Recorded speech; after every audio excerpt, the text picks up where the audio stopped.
नमस्कार साथियों, मैं केपी सर पुनः आपके सामने हाजिर हूँ पॉलिटिकल का एक और नया वीडियो लेकर। पिछली क्लास में हमने लाइव सेशन जो हुआ था उसमें हमने चर्चा करी थी संसद की, शुरुआती दौर की चर्चा कर ली थी। संसद में कितनी सदस्य संख्या है, कौन कौन से सदन हैं, क्या क्या चीज़ें हैं। आज हम संसद के जो दो सदन होते हैं उनमें एक सदन का नाम हमने लिखा था राज्यसभा और एक सदन का नाम हमने लिखा था लोकसभा। आज हम बात शुरू कर रहे हैं राज्यसभा की। आप सुनिएगा ध्यान से, पूरी कहानी सुनाते हैं, उसके बाद अपन चर्चा करेंगे।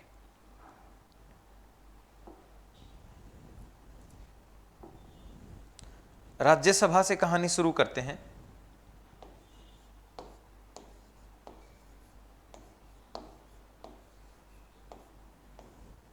राज्यसभा साथियों, अनुच्छेद 80 जो है वो साफ साफ कह रहा है कि एक राज्यसभा होगी, संसद का एक सदन होगा जो राज्यसभा होगी। लेकिन साथियों, क्या राज्यसभा को राज्यसभा नाम शुरुआत में ही दे दिया गया था? लेकिन अगर आपसे सवाल पूछा जाए तो आपका जवाब होगा नहीं। राज्यसभा को राज्यसभा नाम दिया गया था 23 अगस्त 1954 को। 23 अगस्त 1954 को राज्यसभा नाम दिया गया था। तो सवाल ये उठता कि इससे पहले राज्यसभा को क्या कहा जाता था? राज्य परिषद के नाम से जाना जाता था। इससे पहले राज्यसभा को राज्य परिषद के नाम से जाना जाता था। साथियों, नाम से मैं आपको बताना चाहूंगा, गौर में लाना चाहूंगा आपकी बात। कल हमने लोकसभा और राज्यसभा जो संसद के दो पार्ट के रूप में हल्की सी चर्चा हुई थी अपनी, उसमें मैंने कई सारे नाम आपको बताए थे। अगर आपको ध्यान हो, राज्यसभा को राज्य जो अपने भारत के हैं उनकी सभा कहा जाता है, राज्यसभा कहा जाता है।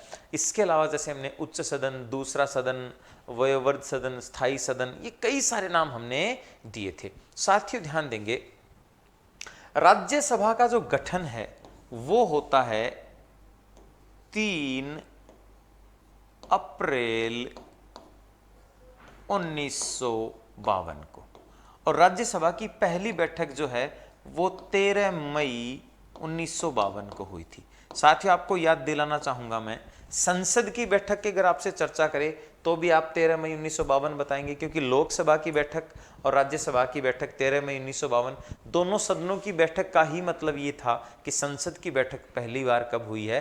13 मई 1952 को हुई है। साथियों यहाँ आप ध्यान देंगे, राज्यसभा का गठन 3 अप्रैल 1952 को हुआ है और पहली बैठक जो है वो 13 मई 1952 को हुई है। साथियों, राज्य परिषद इसे कहा जाता था। 23 अगस्त 1954 के बाद से इसे राज्यसभा नाम दिया गया, जिसका उल्लेख कहाँ किया गया है? अनुच्छेद 80 में किया गया है। अब आप लोग यहां ध्यान से सुनेंगे कि इसकी क्या क्या कहानियां हैं, राज्यसभा क्या क्या कार्य कर सकती है, क्या क्या चीजें हैं। सुनेंगे बात को तो देखो भाई, क्या क्या सवाल बन सकते हैं। जितने सारे राज्यसभा के उपनाम हैं, जैसे राज्यों की सभा आप बात कर रहे हैं, जैसे उच्च सदन है, जैसे दूसरा सदन है ना, राज्यों का सदन है जिसे सभा के रूप में आप राज्यों का सदन कह सकते हो। तो क्या क्या उपनाम हैं, क्यों ये उपनाम दिए गए हैं, इतनी सारी बातें क्यों गई हैं, हर एक नाम की व्याख्या करते हुए चलते हैं। साथियों, अगर आप मेरे साथ जुड़े हैं, माइंड कोचिंग के साथ जुड़े हैं, हमारे यूट्यूब चैनल के साथ जुड़े हैं, तो आपको रटना नहीं है, क्योंकि रटाएंगे नहीं, यहाँ पढ़ाएंगे। एक एक शब्द की व्याख्या करेंगे, एक एक शब्द के साथ चर्चा करते हुए चलते हैं। सुनिए तो राज्यसभा के लिए हम क्या क्या सवाल कर सकते हैं? आपके मन में कई सारे सवाल हो सकते हैं। पूछेंगे आप मुझसे, बोले सर राज्यसभा के सदस्यों का चुनाव कौन करवाता है? आपके मन में सवाल आना चाहिए और आए भी हैं कि राज्यसभा के सदस्यों का चुनाव कौन करवाता है। सर राज्यसभा के सदस्यों का या राज्यसभा का कार्यकाल कितना होता है? आप मुझसे पूछेंगे। आप पूछेंगे सर राज्यसभा के सदस्यों की योग्यताएं क्या होती हैं? आप मुझसे पूछेंगे सर सीटों का निर्धारण कैसे किया गया है? सीटें मैं बता चुका हूं पहले ही आप लोगों को कि राज्यसभा की कितनी सीटें हैं, टोटल 250, वर्तमान में 245, कहां कहां से क्या है। अब आगे की कहानी शुरू करते हैं। सबसे पहले बात करते हैं कि राज्यसभा के सदस्यों का चुनाव कैसे होता है। तो राज्यसभा के सदस्यों का चुनाव, अगर आपसे सवाल पूछे, अगर आप मुझसे सवाल पूछें कि कैसे होता है, कौन करता है, तो देखो एक निर्वाचक मंडल होता है। निर्वाचक मंडल क्या होता है? अब सीधा सीधा सा है कि राज्यसभा के सदस्यों का चुनाव जनता द्वारा नहीं किया जाता है। राज्यसभा के सदस्यों का चुनाव जो है वो सभी राज्यों की विधानसभाओं या देश में जो भी विधानसभाएं हैं उनके द्वारा किया जाता है। अर्थात विधानसभा के सदस्यों द्वारा, विधानसभा सदस्यों द्वारा इसका चुनाव किया जाता है। विधानसभा सदस्यों द्वारा इसका चुनाव किया जाता है। अगर तो साथियों आप बात करें कि विधानसभा के कौन कौन से सदस्य, क्योंकि मनोनीत सदस्य भी होते हैं और साथियों निर्वाचित सदस्य भी होते हैं, आपके नोटिस में डालना चाहूंगा राज्यसभा के चुनाव जो हैं विधानसभा के केवल निर्वाचित सदस्य करते हैं। किस तरीके से करते हैं? तो आनुपातिक प्रणाली के द्वारा करते हैं, जिसे एकल संक्रमणीय मत प्रणाली कहा जाता है। एकल संक्रमणीय मत प्रणाली की चर्चा आप पहले भी सुन चुके हैं। आपने राष्ट्रपति में चर्चा सुनी है, आपने उपराष्ट्रपति में चर्चा सुनी है, और आप पुनः चर्चा किसके साथ सुन रहे हैं? राज्यसभा के साथ। लेकिन साथियों यहां एक चीज का ध्यान रखेंगे, यहां जो मतदान होता है वो खुला होता है। एक तो गुप्त मतदान होता है और एक खुला मतदान होता है। गुप्त का मतलब ये होता है कि मैंने वोट किसे दिया है पता नहीं चलेगा। खुले मतदान का मतलब है मैं दिखा के वोट दूंगा, मेरा वोट आपको दिया जाता है। साथियों राज्यसभा में क्या वास्तव में शुरू में ऐसा ही था? ध्यान देंगे, पहले ऐसा नहीं होता था, बाद में ऐसा किया गया कि भ्रष्टाचार से बचाया जा सके। क्योंकि राज्यसभा के सदस्य जो हैं उनको वोट देने वाले होते हैं राज्यों की विधानसभाओं के सदस्य। कई बार ये भ्रष्टाचार के कारण, राजनीतिक दबाव के कारण उस व्यक्ति को वोट देते थे जिस पार्टी के वो होते नहीं थे। तो ऐसे व्यक्ति भी चुनाव जीत जाते थे जो चुनाव जीतने लायक नहीं होते थे, और चुनाव जीतना नहीं होता था। निर्दलीय के रूप में कह दें, कैसे भी कह दें। तो इस पद्धति से बचने के लिए, इन सारी विषमताओं से बचने के लिए, इन सारी कूटनीतियों से बचने के लिए हमने क्या किया कि खुला मतदान प्रणाली शुरू कर दी। अब बात करें कार्यकाल की, तो साथियों यहां देखेंगे, इसके साथ पुनः जोड़ते हैं कहानी को।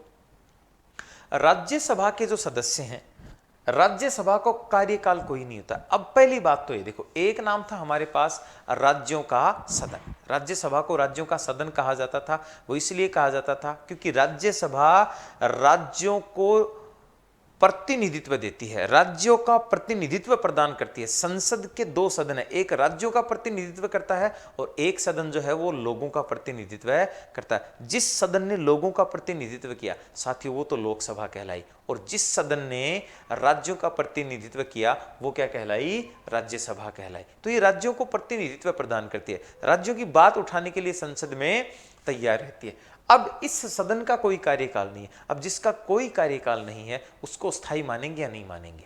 तो एक और नाम की व्याख्या आपके साथ हो गई है। देखिए राज्यसभा के 6-7 नाम हैं, पुनः दोहरा रहा हूं।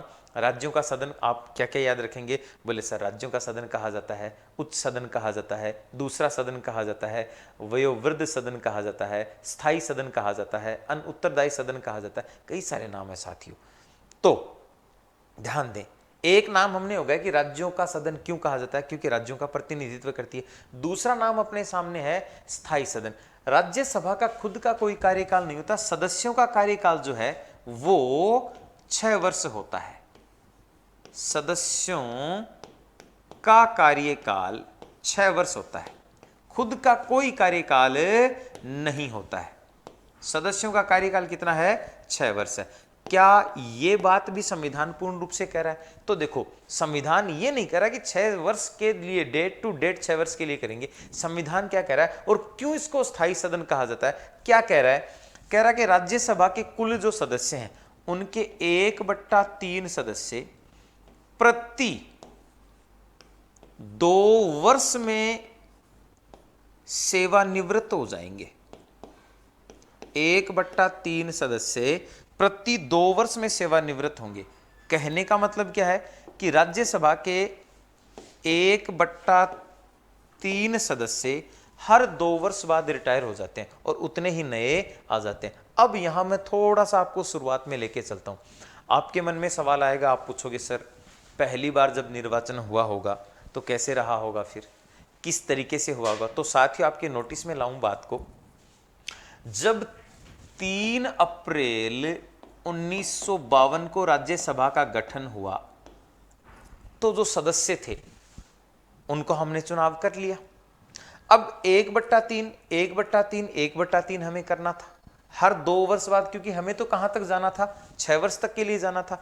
तो जैसे मान लो आप ये कह दोगे कि सर 1952 में चुनाव हो गया, मतलब कितने दिन के लिए कर लिया हमने, 1958 तक के लिए कर लिया। लेकिन ये भी तो कहा है कि 1/3 सदस्य प्रति 2 वर्ष में क्या होने चाहिए, रिटायर होने चाहिए। तो कैसे पता चला होगा, फिर 1-2 उनको क्या हटाया कैसे गया होगा। तो साथियों यहां आपको मैं याद दिला दूं, हटाया नहीं गया था, यहां लॉटरी सिस्टम अपनाया गया था। 1952 के बाद कब आएगा, देखो 2-2 वर्ष में करें, 1/3 पर 2 वर्ष में, 1/3 पर 2 वर्ष में। तो यहां जो आए उनका तो 1952 में हुआ ना निर्वाचन, तो उनको तो हमने हटाया 1954 में। अब इन 1/3 में कौन से आए, क्योंकि सारे सदस्य हमारे लिए तो बराबर थे, तो लॉटरी सिस्टम निकाला गया, जिन जिन का नाम आ गया उनको हटा दिया और पुनः 1/2 का चुनाव कर लिया।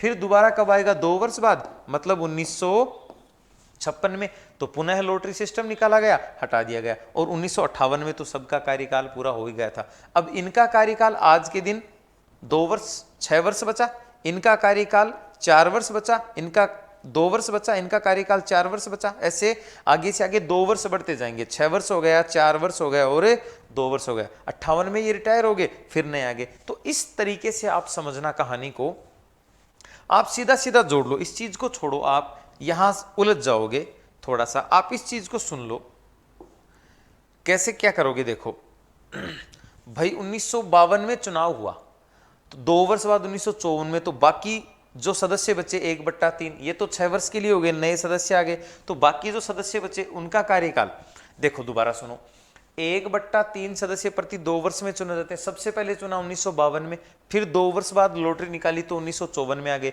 तो बाकी जो बचे 1/3 उनका कार्यकाल हो गया 4 वर्ष। फिर 2 वर्ष बाद लॉटरी निकाली तो बाकी जो बचे उनका कार्यकाल हो गया 2 वर्ष। फिर 2 वर्ष बाद निकाली, तो ये एक रूटीन सिस्टम चल पड़ा कि हर 2 वर्ष बाद 1/3 सदस्य चले जाते हैं और उतने ही नए आते हैं। अब कहानी क्या है कि क्या सारे राज्यों में एक समान सदस्य संख्या, जैसे वर्तमान में राज्यसभा की जो 245 सदस्य संख्या है, वर्तमान में राज्यसभा की सदस्य संख्या कितनी है, 245। पहला सवाल तो ये कि इसका उल्लेख किस अनुसूची में किया गया, आवंटन किस अनुसूची में, तो आप क्या बताओगे, अनुसूची 4।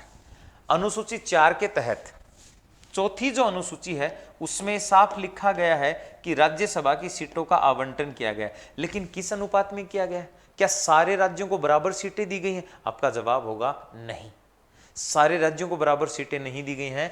अनुसूची 4 के तहत राज्यसभा की सीटों का जो आवंटन किया गया है वो साथियों जनसंख्या के अनुपात में किया गया है। आवंटन किसके अनुपात में किया गया है, जनसंख्या के अनुपात में किया गया, कि किस राज्य की कितनी जनसंख्या उसके अनुपात में सीटें दे दी जाए। अब यहां भी थोड़ा सा ध्यान देंगे, यदि किसी राज्य की जनसंख्या 50 लाख है तो साथियों प्रति 10 लाख पर एक व्यक्ति आता है। अर्थात सीधा सीधा आपसे पूछे कि राज्यसभा का एक सदस्य कितने लोगों का प्रतिनिधित्व करता है, तो आपका जवाब हो जाएगा सर 10 लाख लोगों का प्रतिनिधित्व करता है। अगर तो बात आ जाए कि 50 लाख से ज्यादा है किसी राज्य की जनसंख्या, तो प्रति 20 लाख पर एक सदस्य आएगा।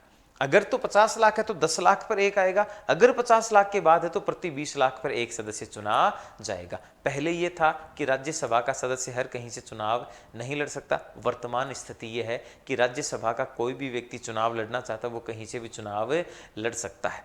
अब चलो भाई ठीक है, तो 245 सदस्यों को जनसंख्या के अनुपात में, आवंटन किसके अनुपात में किया गया है, जनसंख्या के अनुपात में राज्यसभा की सीटों का आवंटन किया गया कि जिस राज्य की जिस अनुपात में जनसंख्या हम उतनी सीट उस राज्य को दे देंगे। अब आपको सीधा सीधा सवाल मिल गया, सबसे ज्यादा जनसंख्या जहां होगी वहां राज्यसभा की सीटें सबसे ज्यादा हो जाएंगी। जैसे सर्वाधिक जनसंख्या कहां है, यूपी में, तो आपको याद दिला दूं राज्यसभा की सर्वाधिक सदस्य संख्या यूपी में ही है, 31 लोग आते हैं यूपी से। न्यूनतम सदस्य संख्या की बात करें तो यहां आपको थोड़ा सा ध्यान देना पड़ेगा। 8 राज्य ऐसे हैं साथियों, 8 राज्य ऐसे हैं जहां राज्यसभा की सदस्य संख्या एक ही है। आपके सामने नाम रख रहा हूं, लिखने की कोशिश करता हूं, आप इसका स्क्रीनशॉट ले सकते हैं वीडियो को रोक के। कौन कौन से राज्य हैं जिनमें सदस्य संख्या सबसे ऊपर की बात करें टॉप में, तो यूपी आ गया सर्वाधिक सदस्य संख्या में। कितनी सदस्य संख्या आती है भाई, 31। लेकिन अगर हम डाउन की बात करें कि सबसे कम में कौन कौन से आते हैं, तो 8 राज्य हैं। देखो कौन कौन से राज्य हैं, मणिपुर, 8 राज्य ऐसे हैं जहां राज्यसभा की एक एक सीट है। मणिपुर के बाद आप लिख लेंगे मेघालय, मणिपुर मेघालय, हाँ जी नमस्कार सबको, नमस्कार नमस्कार। मणिपुर, मेघालय, उसके बाद मिजोरम, त्रिपुरा, सिक्किम, अरुणाचल,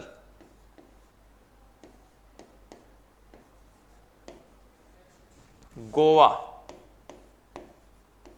कितने हो गए देखो, मणिपुर, मेघालय, त्रिपुरा, सिक्किम, मिजोरम, अरुणाचल, गोवा। मणिपुर, मेघालय, त्रिपुरा, मिजोरम, सिक्किम, अरुणाचल, गोवा। एक राज्य अपना और रह गया जो 8वां राज्य है। 8 राज्यों में अभी दिमाग से निकल गया है। कई बार क्या होता है, चीज याद आ रही है लेकिन जुबान पे आ नहीं पाती है। मणिपुर, मेघालय, त्रिपुरा, मिजोरम, सिक्किम, अरुणाचल, नागालैंड। ये अपने 8 राज्य ऐसे हैं जहां राज्यसभा की एक एक सीटें, सर्वाधिक सीटें यूपी में है और न्यूनतम सीटें कहां हैं, 8 राज्यों में एक एक सीटें। साथियों अगर बात करें कि चुनाव कैसे होता है, देखो भाई चुनाव 1/3 सदस्यों का ही तो हो रहा है एक साथ। हर 2 वर्ष में 1/3 सदस्य आएंगे और 1/3 सदस्य चले जाएंगे। अब राजस्थान के उदाहरण से समझने की प्रयत्न करते हैं। जैसे देखो राजस्थान में सदस्य संख्या है 10, तो क्या 10 सदस्य एक साथ आएंगे? यूपी में सदस्य संख्या है 10, तो क्या 31, सॉरी, तो क्या 31 एक साथ आएंगे? 31 और 10 एक साथ नहीं आएंगे। राजस्थान में जैसे आएंगे तो ऐसे आएंगे, जैसे 3 आएंगे, 3 आएंगे, 4 आ जाएंगे। उस अनुपात में कि किस अनुपात में कितनी सीटें हैं, हर 2 वर्ष में 1/3 में राजस्थान के हिस्से में कितना आया है। 3 आ गए, 3 आ गए, 3 आ गए, 4 आ गए, इस अनुपात में सीटें आती है। ऐसे पूरे देश से एक प्रणाली के द्वारा हर 2 वर्ष बाद 1/3 सीटें उठाई जाती हैं और 1/3 सीटों का निर्वाचन किया जाता है, जो प्रणाली क्या होती है, आनुपातिक प्रणाली के द्वारा किया जाता है। तो उपनाम की चर्चा करते हैं। देखो लोगों का सदन नहीं इसलिए लोकप्रिय नहीं हो सकता, तो अलोकप्रिय हो गया। हम लोगों ने वोट नहीं दिया इसलिए हमारा उत्तरदायित्व नहीं है, इसलिए अनउत्तरदायी सदन हो गया। इसका कोई कार्यकाल नहीं होता, ये हमेशा बनी रहती है, कभी भंग नहीं होती, इसलिए इसको स्थायी सदन कहते हैं। आयु की बात करें, योग्यता पे आते हैं कि राज्यसभा की सदस्य योग्यता क्या होती है। कौन व्यक्ति ऐसे होंगे जो राज्यसभा के चुनाव लड़ सकते हैं? तो साथियों ध्यान देंगे, मुख्यतः क्या है कि भारत का नागरिक हो, भारत का नागरिक हो, और दूसरा क्या कह रहा है कि उसकी आयु कितनी पूर्ण हो चुकी हो, 30 वर्ष पूर्ण हो चुकी हो। उसके अलावा संसद के लिए जो उस समय विधि के अनुसार मांग की जाती है वो योग्यताएं होना उस समय आवश्यक है। मुख्यतः आप ध्यान रखेंगे भारत का नागरिक और 30 वर्ष की आयु पूर्ण कर चुका। ऐसा कोई भी व्यक्ति भारत में कहीं से भी किसी भी राज्य से राज्यसभा के लिए चुनाव लड़ सकता है। तो जो व्यक्ति राज्यसभा का चुनाव लड़ रहा है वो इस योग्य है। अब देखो यहां आयु 30 वर्ष और लोकसभा के लिए आयु होती है 25 वर्ष, तो ये बड़ा सदन हो गया, वयोवृद्ध, आयु में बड़ा होना वयोवृद्ध सदन हो गया, और वो क्या होता है, छोटा सदन होता है। इसलिए समझने का प्रयत्न करेंगे कि राज्यसभा को बड़ा सदन, वयोवृद्ध सदन, आयु के अनुसार वयोवृद्ध सदन कहा जाता है। तो ये योग्यता की बात है। अब बात करें, कार्यकाल हो गया, योग्यता हो गई, सदस्यों का चुनाव हो गया। अब राज्यसभा में क्या कह रहा है कि 1/3 सदस्य चले जाएंगे, प्रति 2 वर्ष में आ जाएंगे। ये सारी चीजें हो गई हैं। सवाल ये उठता है कि इसके सभापति, उपसभापति, या मैं बात करूं पदाधिकारी कौन होंगे। तो देखो भाई पदाधिकारियों की चर्चा करते हैं। साथियों याद रखें, राज्यसभा के जो पदाधिकारी होते हैं वो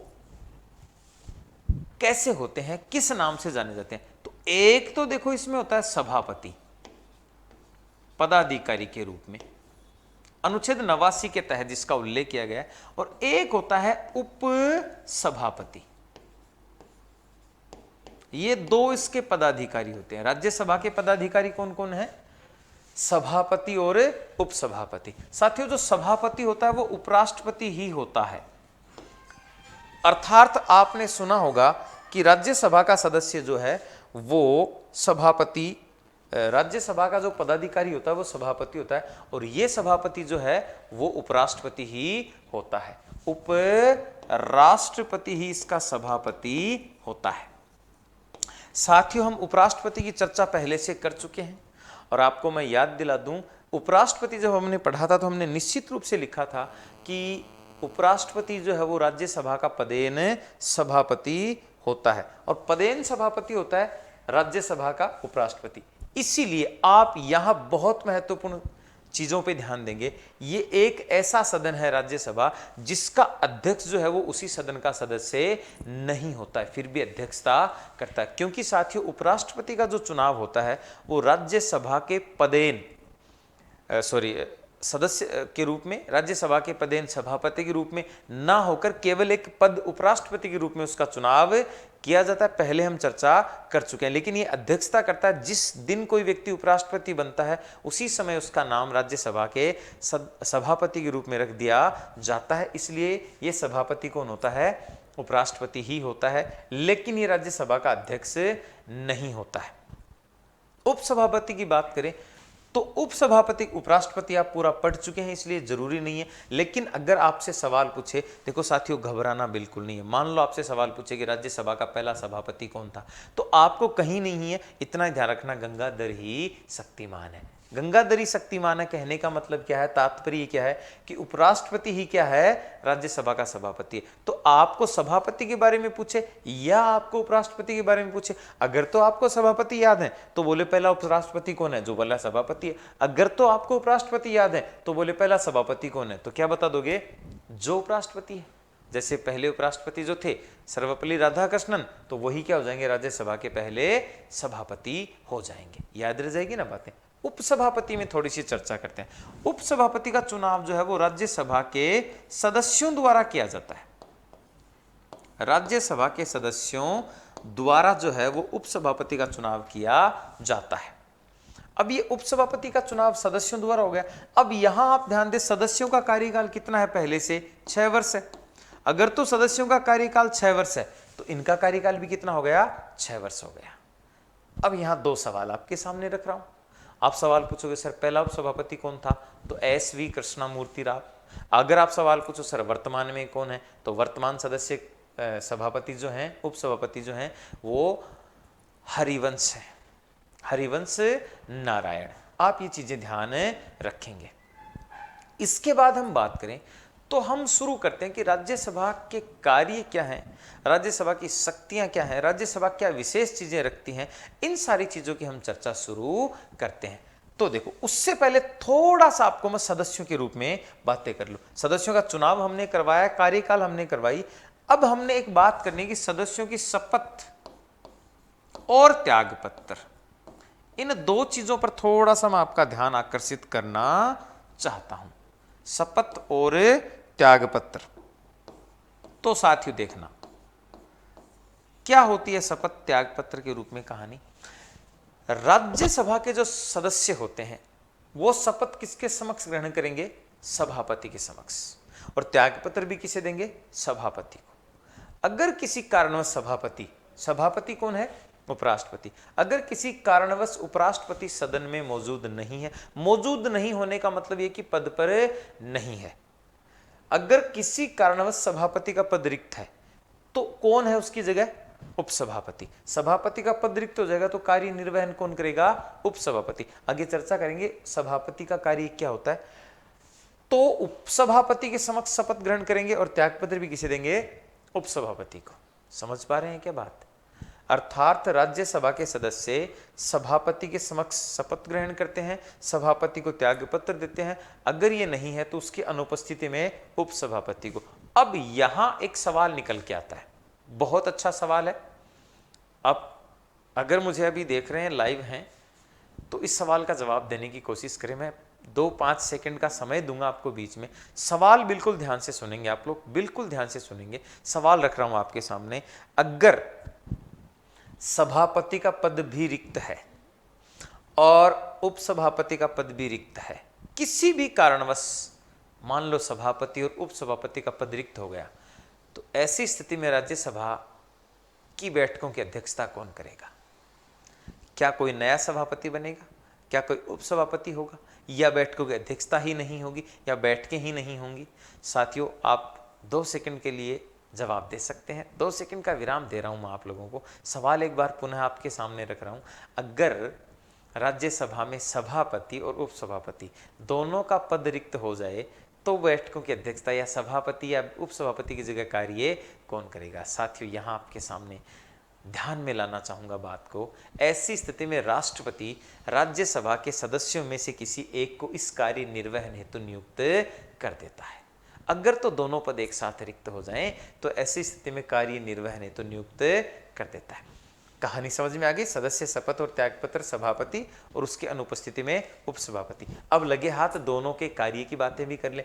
तो देखो, सभापति के कुछ कार्य होते हैं, जैसे सदस्यों को शपथ दिलाना, जैसे त्यागपत्र ग्रहण स्वीकार करना, जैसे बैठकों की अध्यक्षता करना। ये तो सामान्य कार्य हैं सभापति के, और उसकी अनुपस्थिति में कार्य कौन करेगा? उपसभापति। लेकिन सभापति चूंकि उपराष्ट्रपति होता है और उपराष्ट्रपति उस सदन का सदस्य नहीं है, और ये आप ध्यान भी रख लेंगे इस चीज को, इसलिए इस सामान्यतः मत का प्रयोग नहीं करता है। साथियों, अगर राज्यसभा में किसी भी बात को लेकर मत डाले जा रहे हैं तो सभापति कभी भी मत का प्रयोग नहीं करता है। तो सवाल उठता है कि क्या कभी कर ही नहीं सकता?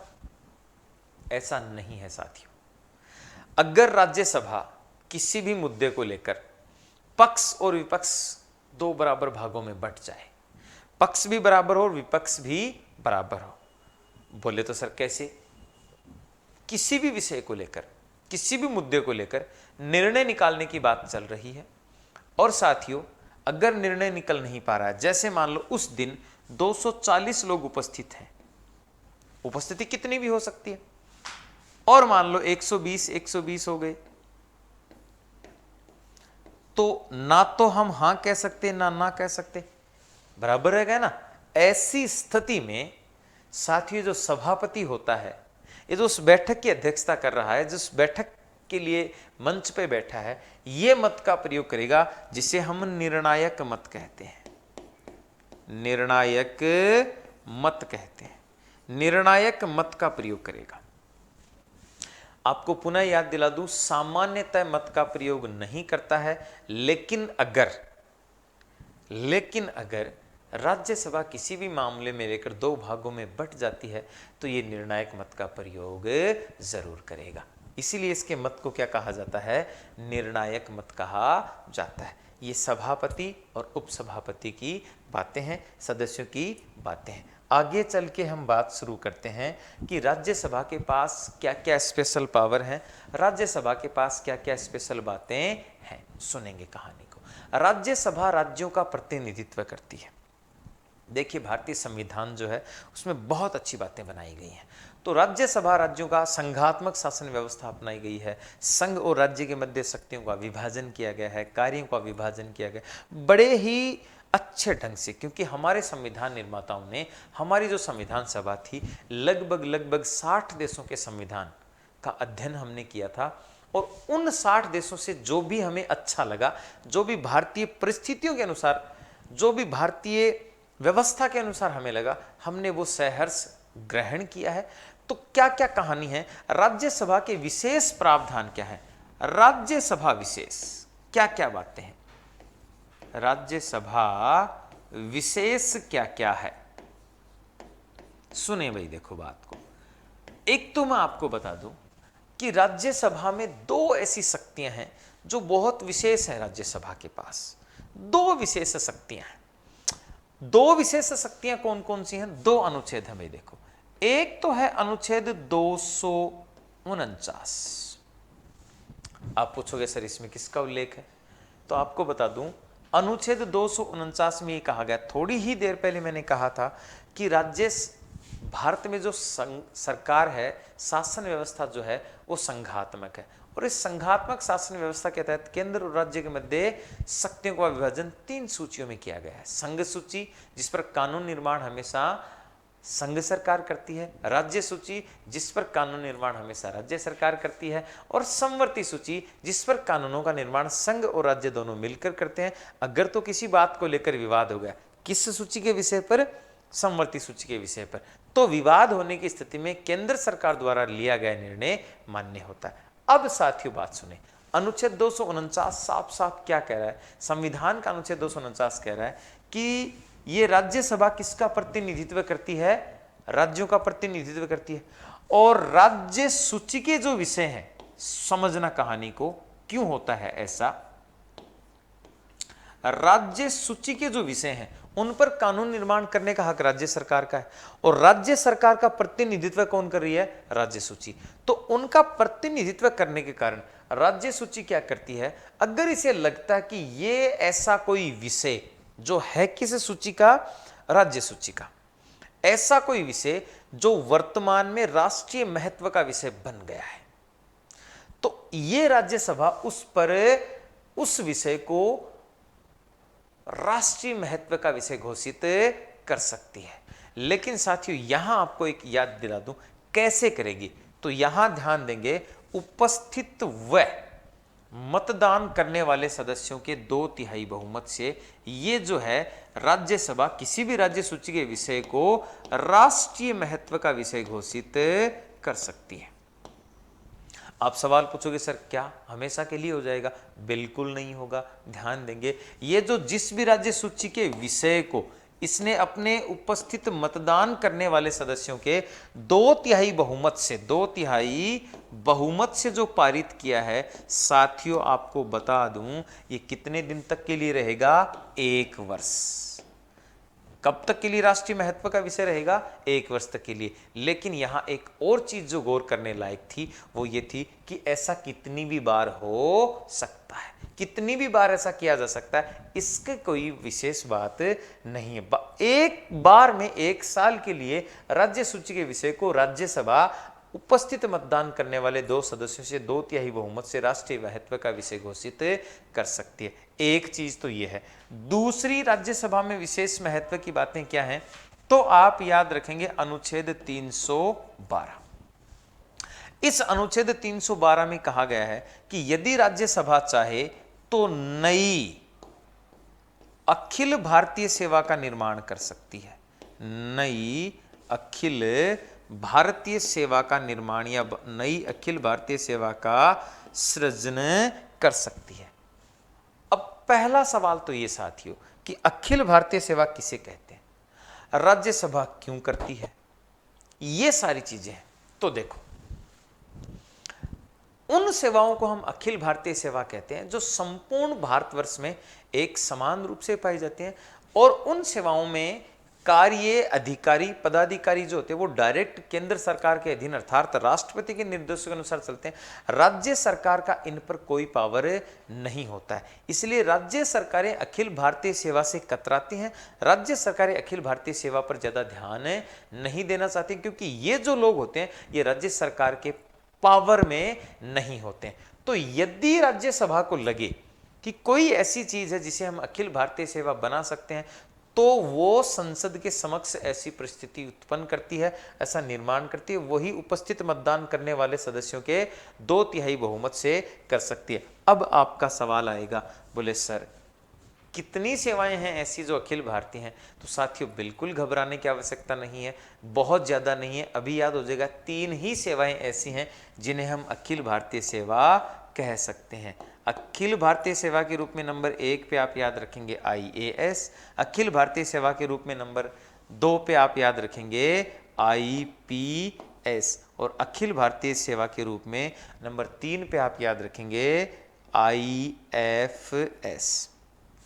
हिंदी में अगर इनको बोलूं, नाम तो यही प्रचलित होते हैं, पर कई बार क्या होता है पूरा नाम दे दिया जाता है, हम घबरा जाते हैं। इसलिए मैं आपको बता दूं, हिंदी में अगर मैं इसको बोलूं तो देखो, IAS का मतलब होता है अखिल भारतीय प्रशासनिक सेवा, इंडियन एडमिनिस्ट्रेटिव सर्विस। IPS का मतलब होता है अखिल भारतीय पुलिस सेवा, IPS। और IFS अखिल भारतीय वन सेवा, जिसे 1966 में जोड़ा गया था। कहने का मतलब यह है कि कहीं ना कहीं मूल संविधान में 2 अखिल भारतीय सेवाएं थी। वर्तमान की अगर हम बात करें तो अखिल भारतीय सेवाएं कितनी हैं?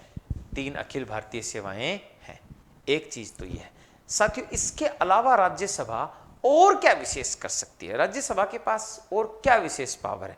तो देखो साथियों, राज्यसभा जो है, अगली कहानी हम शुरू करते हैं।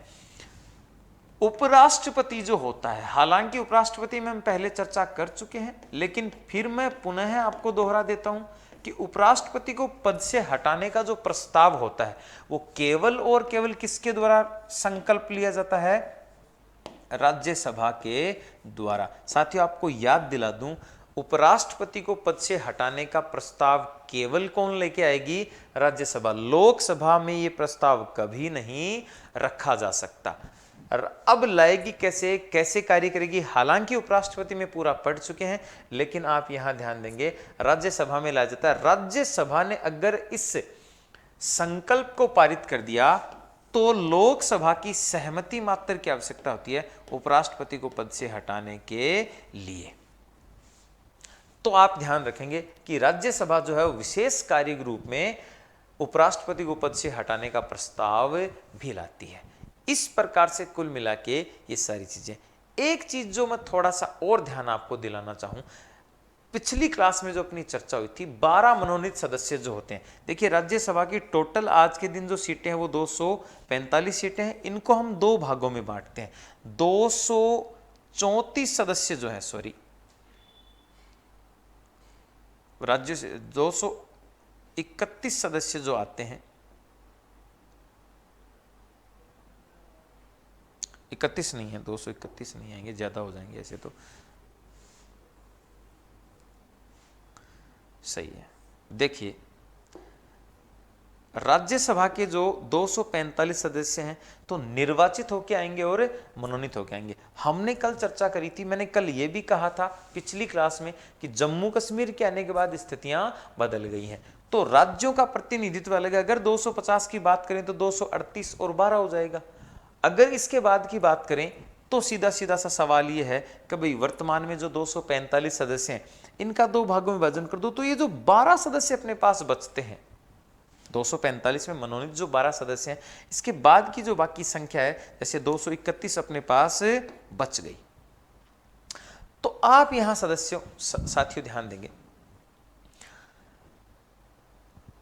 31 बची है क्या? 233, सॉरी। ये जो 233 सदस्य अपने पास आज बच गए, ये तो निर्वाचित होके आ गए राज्यों से। मनोनीत जो होके आ गए, कल मैंने कहा था साहित्य, विज्ञान, कला और समाज सेवा, ये 4 वर्ग आप लोग ध्यान रखेंगे। तो ये 12 सदस्य मनोनीत करता है। ये प्रणाली जो है किस तरीके से होते हैं, राष्ट्रपति क्या होते हैं, पूर्व में दोहरा चुके हैं। आप इसको थोड़ा सा महत्वपूर्ण तरीके से ध्यान रखेंगे, क्योंकि यहां से अक्सर बहुत बार सवाल एग्जाम में पूछे जाते हैं कि 12 सदस्य कौन होंगे, तो आप 4 वर्ग बताएंगे। मैं आपको क्रमानुसार वर्ग भी बता चुका हूं। संविधान के अनुसार साहित्य, विज्ञान, कला और समाज सेवा, क्योंकि बड़ी एग्जाम में ऐसे सवाल पूछे जाते हैं, तो ये चीज आप जरूर ध्यान रखेंगे। इनका मनोनयन होता है, ये राष्ट्रपति। अब यहां थोड़ा सा और महत्वपूर्ण दोहरा रहा हूं बातें, राष्ट्रपति के निर्वाचन में भाग नहीं लेंगे, लेकिन साथियों आपको याद दिला दूं, महाभियोग प्रक्रिया में भाग लेते हैं। जो निर्वाचित नहीं है, मनोनीत है, क्योंकि राष्ट्रपति के निर्वाचन में केवल निर्वाचित सदस्य भाग लेते हैं।